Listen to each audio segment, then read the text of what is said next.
Assalamualaikum warahmatullahi wabarakatuh. Selamat datang kembali di channel Terasport.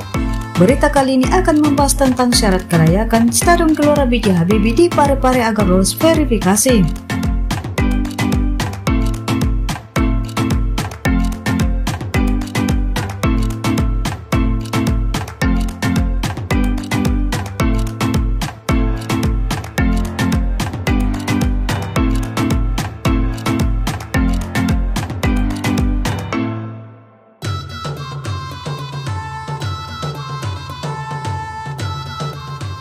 Stadion Gelora B.J. Habibie Kota Parepare, Sulawesi Selatan yang akan dijadikan home base atau markas PSM Makassar masih perlu berbenah.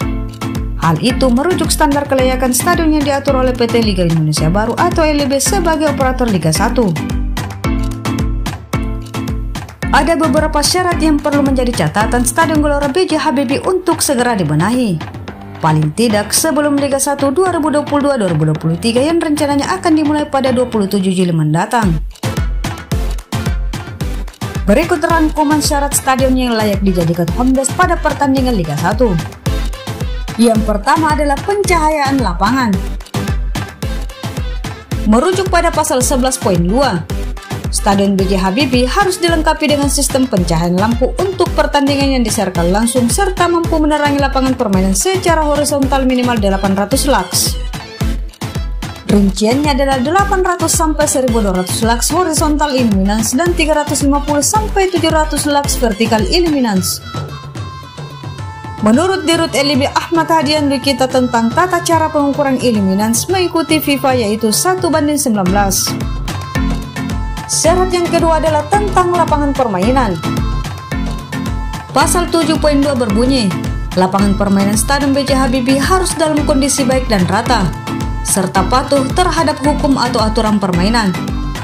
Untuk permukaan lapangan permainan harus berwarna hijau dan garis lapangan berwarna putih dengan lebar 12 cm. Kemudian lapangan permainan tidak boleh keras, tidak boleh bergelombang, dan memiliki ketinggian rumput 30 mm. Lapangan permainan juga harus seluruhnya tertutupi dengan 100% rumput alami, rumput campuran, dengan kandungan natural 95% dan artifisial 5%, atau lapangan permainan 100% dengan rumput buatan. Dan yang paling penting adalah lapangan permainan harus dilengkapi dengan sistem penyiraman yang baik dan sistem drainase yang baik untuk mencegah timbulnya genangan air. Syarat yang ketiga adalah tribun penonton. Pada pasal 36.1 menjelaskan, jumlah penonton yang hadir tidak melebihi kapasitas aman maksimum stadion.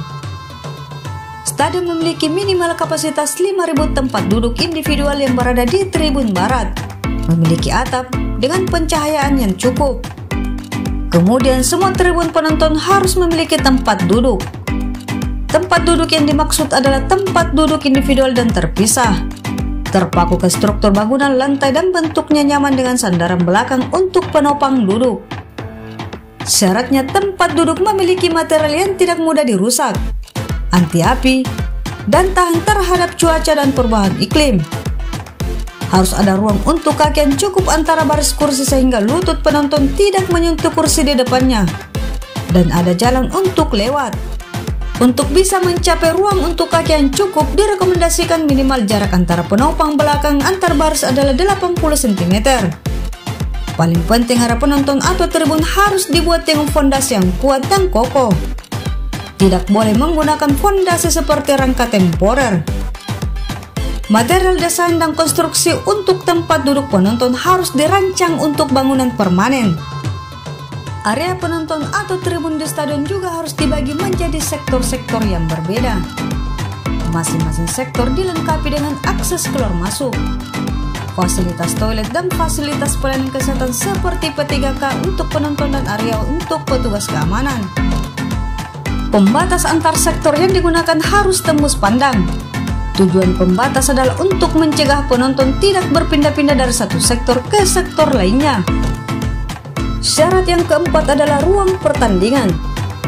Poin penting untuk Stadion B.J. Habibie adalah harus memiliki ruang ganti tim, ruang ganti wasit, ruang pengawas pertandingan, ruang sekretariat, ruang medis, ruang doping, ruang kontrol operasional, video processing room atau VOR, gudang, dan media center.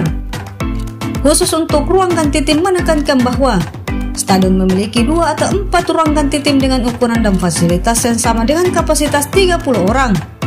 Ruang ganti dilengkapi dengan fasilitas locker room, fasilitas sanitasi, ruang pelatih, dan ruang pijat. Kemudian stadion harus dilengkapi dengan 1 ruang medis dan 1 ruang doping. Ruang medis di stadion harus memenuhi kriteria, mulai dari lokasi ruang medis dekat dengan ruang ganti pemain dan memiliki akses ambulans, agar cepat dan mudah untuk ke rumah sakit rujukan terdekat, dan jalur tersebut harus selalu dijaga oleh pihak keamanan. Selanjutnya, lebar koridor cukup untuk kursi roda atau tandu, dan material lantai dan dinding mudah dibersihkan, serta permukaan lantai tidak licin. Sedangkan ruang doping harus dilengkapi dengan fasilitas ruang tunggu dengan kapasitas minimal 8-10 orang. Dan syarat yang terakhir adalah area parkir. Pada pasal 51.1 menekankan bahwa stadion harus menyediakan area parkir minimum untuk bus pemain atau tim, mobil van, dan mobil box, mobil untuk tim ofisial, minibus perangkat pertandingan, dan kendaraan panitia pelaksana. Kendaraan harus terletak dekat dengan area drop-off dan terpisah dari parkir mobil umum.